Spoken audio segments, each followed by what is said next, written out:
আসসালামু আলাইকুম ওরহমতুল্লাহ। অন্ধকার কেটে যখন ভোরের আলো ফুটে ওঠে তখন মুমিনের জন্য আল্লাহর পক্ষ থেকে আসে এক বিশেষ নেয়ামত, ফজরের নামাজ।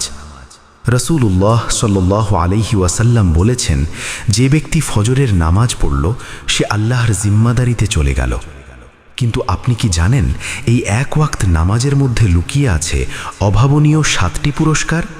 চলুন আজকের ভিডিওতে সেই অনন্য ফজিলতগুলো জেনে নিই।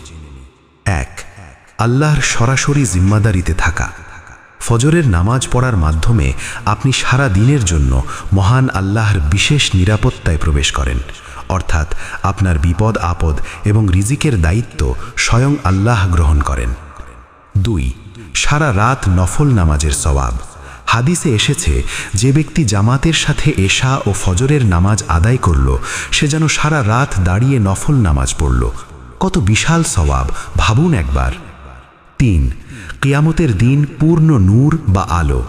যারা অন্ধকারের মধ্যে মসজিদের দিকে হেঁটে যায়, কিয়ামতের কঠিন অন্ধকারের দিন আল্লাহ তাদের জন্য পূর্ণ আলোর সুসংবাদ দিয়েছেন। 4. জান্নাত লাভের সুসংবাদ। রাসূল সাল্লাল্লাহু আলাইহি ওয়াসাল্লাম বলেছেন, যে ব্যক্তি 2 শীতল সময়ের নামাজ অর্থাৎ ফজর ও আসর পড়বে সে জান্নাতে প্রবেশ করবে। 5. জাহান্নামের আগুন থেকে মুক্তি।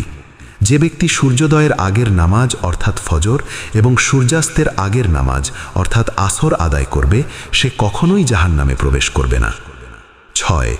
রিজিকে বরকত ও সতেজতা। ফজর শেষে ঘুমানো অনুচিত। ফজরের সময় আল্লাহ তাআলা বান্দার মাঝে রিজিক বন্টন করেন।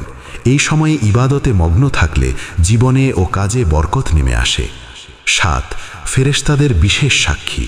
ফজরের সময় রাতের ফেরেশতা ও দিনের ফেরেশতারা একত্রিত হন। তারা আল্লাহর দরবারে গিয়ে আপনার ইবাদতের সাক্ষ্য প্রদান করেন। প্রিয় দর্শক, দুনিয়ার সামান্য ঘুমের চেয়ে আল্লাহর এই পুরস্কারগুলো অনেক বেশি মূল্যবান। আসুন আমরা অলসতা ত্যাগ করে ফজরের নামাজ জামাতের সাথে পড়ার চেষ্টা করি। আল্লাহ আমাদের সবাইকে তৌফিক দান করুন। ভিডিওটি ভালো লাগলে শেয়ার করে অন্যদেরও জানার সুযোগ করে দিন। দেখা হবে পরবর্তী ভিডিওতে ইনশাআল্লাহ। আসসালামু আলাইকুম।